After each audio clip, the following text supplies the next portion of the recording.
The five most notable lieutenant generals of the American Civil War serves as a crucible for the creation of legends, and the American Civil War exemplifies this phenomenon. Amidst the tumult of this pivotal conflict, a distinguished group of lieutenant generals emerged, leaving an indelible mark on history through their exceptional leadership, valor, and strategic acumen. But who stands out as the most remarkable among them? In this presentation, we will explore the narratives of five extraordinary leaders whose names resonate through history as emblems of bravery and command. From audacious Confederate strategists to Union generals who altered the course of the war, join us as we highlight the five most notable lieutenant generals of the American Civil War. Let us commence with the fifth individual on our list. Prior to diving in, we encourage you to like and subscribe to our channel to support our community.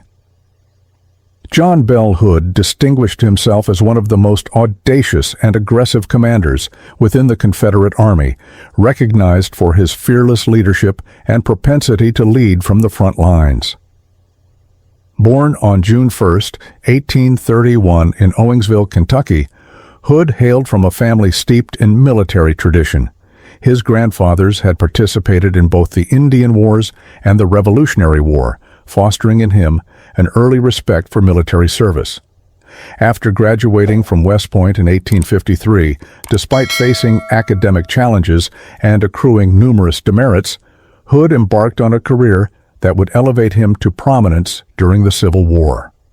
Prior to the conflict, he served on the frontier with the U.S. Army, where he showcased his courage and leadership abilities. A notable episode occurred near the Devil's River in Texas, where Hood led a reconnaissance mission against a Comanche camp, engaging in hand-to-hand combat despite being significantly outnumbered. Hood's military career was characterized by his valor and willingness to risk his own safety, particularly evident when he sustained an arrow wound to his hand.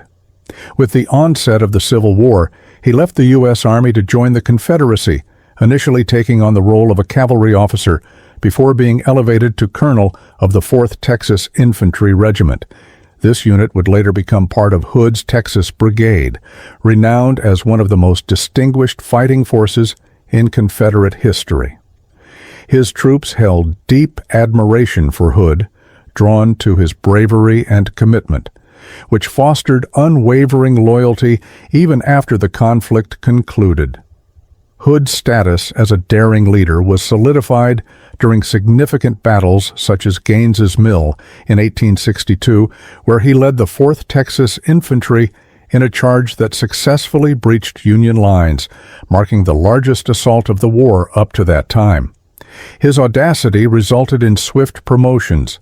By October 1862, Hood had ascended to the rank of Major General, commanding a division within James Longstreet's Corps of the Army of Northern Virginia. Nevertheless, his aggressive strategies often came with severe personal repercussions. At the Battle of Gettysburg in July 1863, while directing an attack on Little Round Top as part of Longstreet's corps, Hood suffered a grave injury when a shell nearly severed his arm. Despite enduring months of incapacitation, Hood returned to leadership just in time for the campaigns in the Western Theater. At the Battle of Chickamauga in September 1863, he faced another serious injury, this time losing his right leg due to friendly fire during one of his audacious assaults. By early 1864, he was promoted to lieutenant general and took command of a corps under General Joseph E. Johnston during the Atlanta campaign. By July 1864, Jefferson Davis appointed him as the commander of the Army of Tennessee, a decision that sparked controversy due to Hood's declining health and his tendency to favor aggressive offensive strategies. His attempts at frontal assaults against Union forces at Peachtree Creek, Atlanta, and Ezra Church were unsuccessful in stopping Sherman's advance and resulted in significant Confederate losses. Hood's most notorious decision occurred at Franklin on November 30th, 1864. This action is often viewed as a tactical error, possibly influenced by desperation or his deteriorating health, although later evidence challenges the notion that he was addicted to laudanum. Hood commanded a frontal assault against well-fortified Union positions, leading to disastrous consequences. More than 1,750 Confederate soldiers lost their lives, including 6 generals, among them Patrick Cleburne. The defeat at Franklin, followed by the loss at Nashville, effectively ended Hood's military career. After resigning his command in January 1865, he attempted to recruit troops in Texas, but surrendered before he could fulfill this objective. His post-war life presented new difficulties. He settled in New Orleans, married Anna Marie Hennon, and fathered 11 children while managing a cotton brokerage. Unfortunately, during a yellow fever outbreak in 1879, both Hood and his wife tragically died within days of each other, leaving their children orphaned. Despite his later defeats in the war, John Bell Hood is remembered as a figure of bravery and resolve, a man who dedicated himself to his cause and whose legacy continues to be honored by those who served alongside him. A soldier once expressed that war left him with nothing intact except for his heart. Richard Stoddert Ewell was a professional military officer whose tenure in the Confederate Army brought him both renown and controversy. Born in Georgetown, D.C., and raised in Virginia on his family's estate known as Stony Lonesome, Ewell hailed from a family deeply rooted in American history.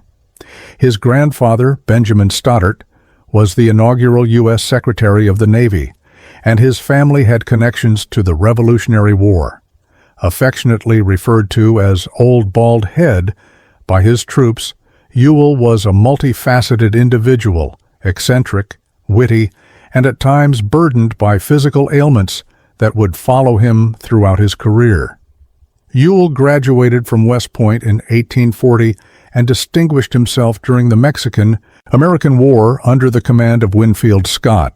His bravery in battles such as Contreras and Churubusco earned him promotions and accolades. Subsequently, he ventured into the American frontier, where he sustained injuries in a confrontation with Apache forces led by Cochise. By the onset of the Civil War, Ewell had already established a reputation as a competent officer. He enlisted in the Confederate Army in 1861 and swiftly gained prominence under Stonewall Jackson during the Valley Campaign of 1862. While Jackson was known for his stern demeanor and piety, Ewell was recognized for his humor and sharp language. Despite their contrasting personalities, Ewell adapted to Jackson's unconventional strategies and played a crucial role in securing victories against larger Union forces at battles such as Cross Keys and Port Republic. Following Jackson's death, Ewell was promoted to lieutenant general and took command of the 2nd Corps of Robert E. Lee's Army of Northern Virginia. He achieved notable success during the Gettysburg Campaign, capturing 4,000 Union soldiers and 23 cannons at the Second Battle of Winchester. His legacy, however, is often overshadowed by the contentious choice he made not to assault Cemetery Hill on July 1, 1863, during the Battle of Gettysburg. Lee's directive to seize the hill, contingent upon feasibility, left Ewell in a state of uncertainty, as his forces were fatigued, reinforcements were slow to arrive, and Union troops were reportedly regrouping in the vicinity. Critics contend that this decision deprived the Confederacy of a significant tactical advantage in the conflict. Ewell's subsequent actions at Spotsylvania Courthouse also faced scrutiny, as he exhibited indecisiveness under duress. His unpredictable conduct during this battle prompted Lee to intervene directly, allegedly advising him to exercise restraint after observing him chastise retreating soldiers. Despite these controversies, Ewell's courage remained beyond question. He sustained numerous injuries throughout the war, including the loss of his left leg at Groveton, yet he continued to serve diligently until he was reassigned to protect Richmond in 1864. The Confederate retreat in April 1865 saw much of Richmond engulfed in flames under ambiguous circumstances, further complicating Ewell's legacy. Captured at Sailor's Creek just days before Lee's surrender at Appomattox, Ewell spent time as a prisoner of war before resuming civilian life. He settled in Tennessee with his wife, Lizinka Campbell Brown, a cousin he had long admired, and successfully managed her farm until their deaths from pneumonia within days of each other in 1872. Eccentric yet cherished by his men for his valor and generosity, Richard S. Ewell remains one of the Civil War's most complex figures, a man whose achievements were often eclipsed by instances of hesitation that continue to provoke discussion among historians. James Longstreet, renowned as Lee's warhorse, was among Robert E. Lee's most trusted and capable commanders during the Civil War. Born on January 8, 1821, in South Carolina, and primarily raised in Georgia and Alabama, Longstreet developed a profound Southern identity despite his family's Northern heritage. His formative years were significantly influenced by his uncle, Augustus Baldwin Longstreet, a notable advocate for states' rights and a mentor who fostered a strong loyalty to the South within him. Longstreet graduated from West Point in 1842, placing near the bottom of his class, yet he quickly made a name for himself as a soldier during the Mexican-American War. He fought in significant battles such as Monterrey and Churubusco, where his valor led to promotions and acclaim. It was during this period that he forged lasting friendships with future Civil War leaders, including Ulysses S. Grant and George Pickett. When the Civil War erupted, Longstreet resigned from the U.S. Army and joined the Confederacy despite his personal doubts regarding secession. He was commissioned as a brigadier general and commanded forces at the First Battle of Bull Run, rapidly advancing to the rank of lieutenant general in Lee's Army of Northern Virginia. Renowned for his strategic mindset and defensive skills, Longstreet was instrumental in several major Confederate victories, including Second Bull Run, Antietam, and Fredericksburg. His leadership was marked by a preference for defensive strategies, which often conflicted with Lee's more aggressive tactics. This discord reached a climax during the Battle of Gettysburg in July 1863. Longstreet opposed Lee's strategy for a full-scale assault on Union positions, but ultimately complied with orders to oversee Pickett's charge, a catastrophic offensive that led to significant Confederate casualties. His reluctance and disagreements with Lee during this campaign later rendered him a target of criticism from supporters of the Lost Cause ideology. Following the Battle of Gettysburg, Longstreet was reassigned to the Western Theater, where he achieved a significant victory at Chickamauga. However, he experienced strategic disagreements with General Braxton Bragg. His efforts to seize Knoxville were unsuccessful, which further exacerbated tensions within the Confederate leadership. In 1864, he reunited with General Lee, but was gravely injured by friendly fire during the Battle of the Wilderness. Despite suffering partial paralysis in his right arm, he returned to active duty later that year. In the years following the war, Longstreet's life was fraught with controversy. Unlike many of his fellow Confederates, he advocated for Reconstruction policies and supported Ulysses S. Grant's presidential bid in 1868.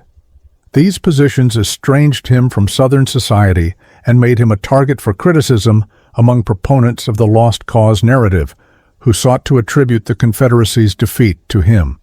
Despite facing character attacks, Longstreet held various governmental positions, including U.S. Ambassador to Turkey and Railroad Commissioner.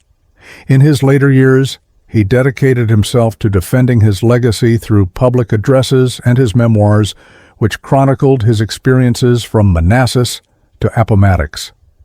He died in 1904 at the age of 82, leaving a multifaceted legacy as both an esteemed military leader and a contentious figure in the politics of the post-war South.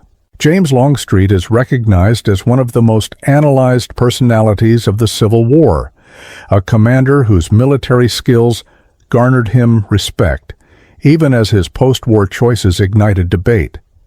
Winfield Scott Hancock, often referred to as Hancock the Superb, was among the most esteemed and capable Union generals during the Civil War. Born on February 14, 1824, in Montgomery Square, Pennsylvania, he was named in honor of General Winfield Scott, a celebrated figure from the War of 1812. Hancock was raised in a humble household where his father, a lawyer and deacon, imparted values of law, democracy, and integrity. His formative years were characterized by discipline, education, and a growing interest in military service.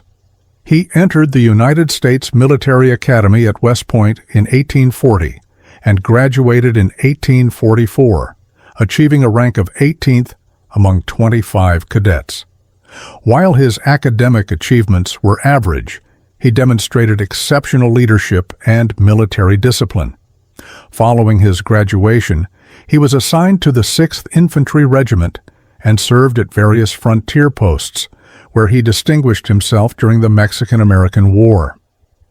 At the Battle of Churubusco, Hancock displayed remarkable bravery, earning a brevet promotion to first lieutenant for his gallant actions.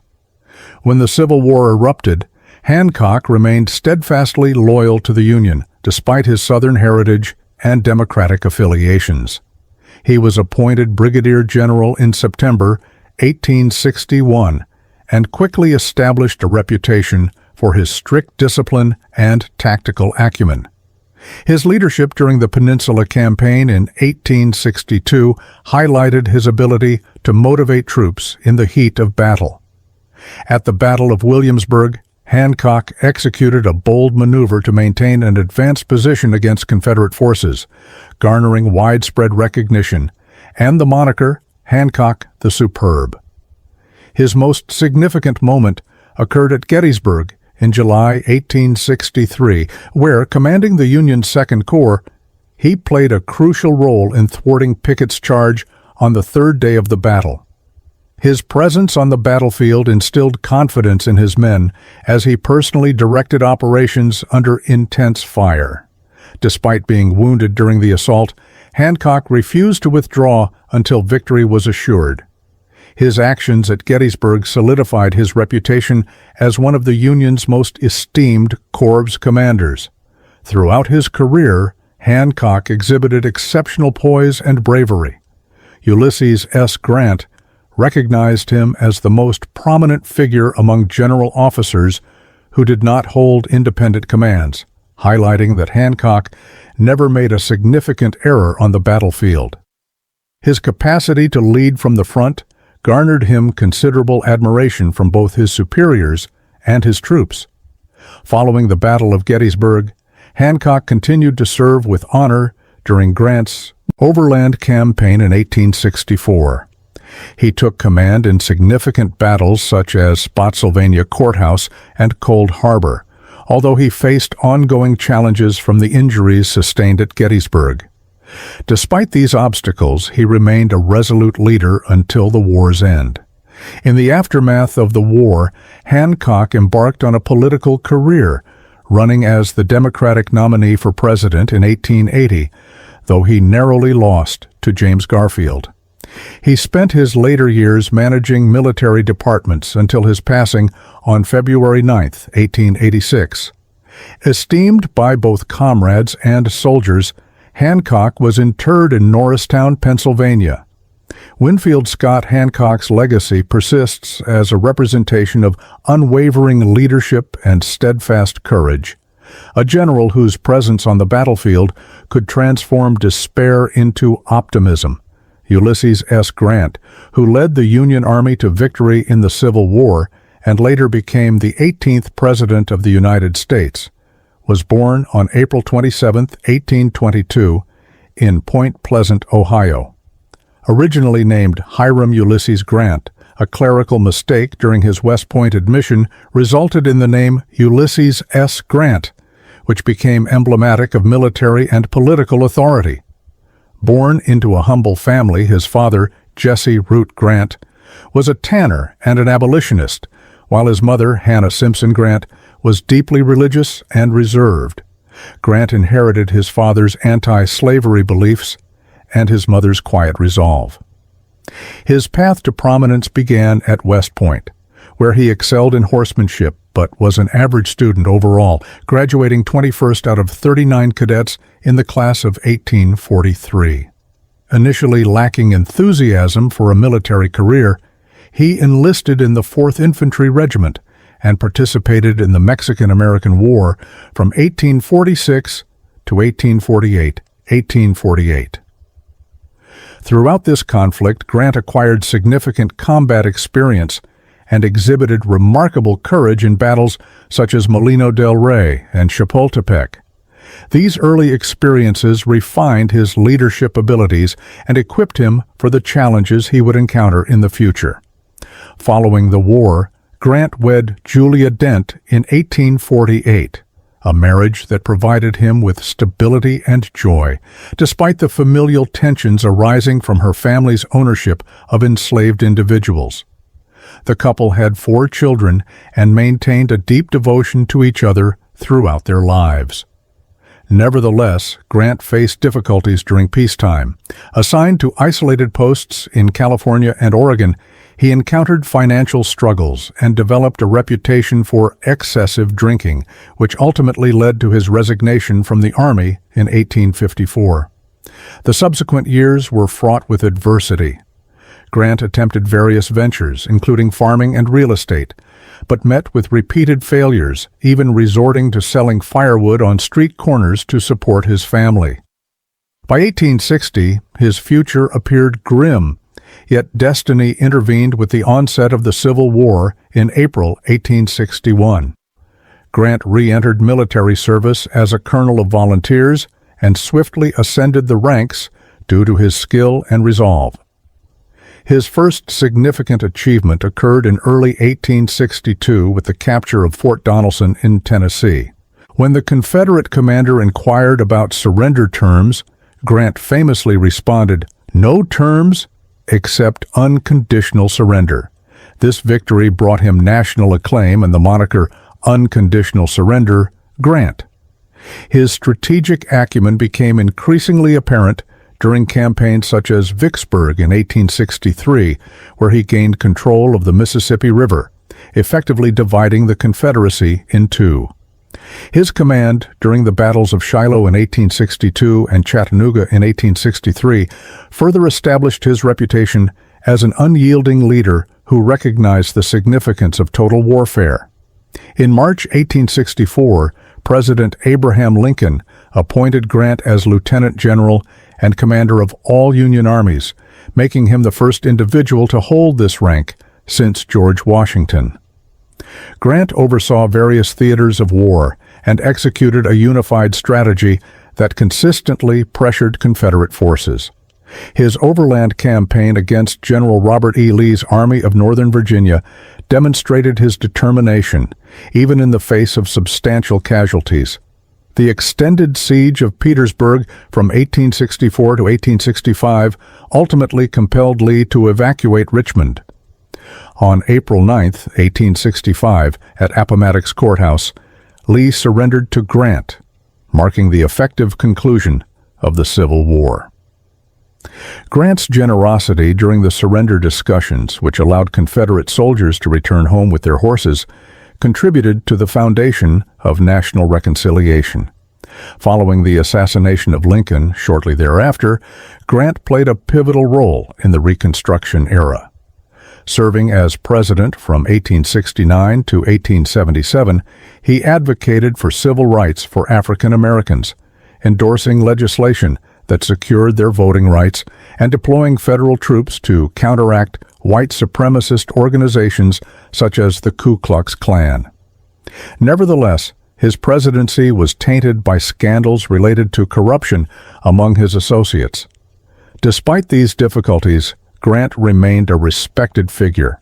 After his presidency, he undertook a global tour with his wife, Julia, before encountering financial difficulties due to unsuccessful investments.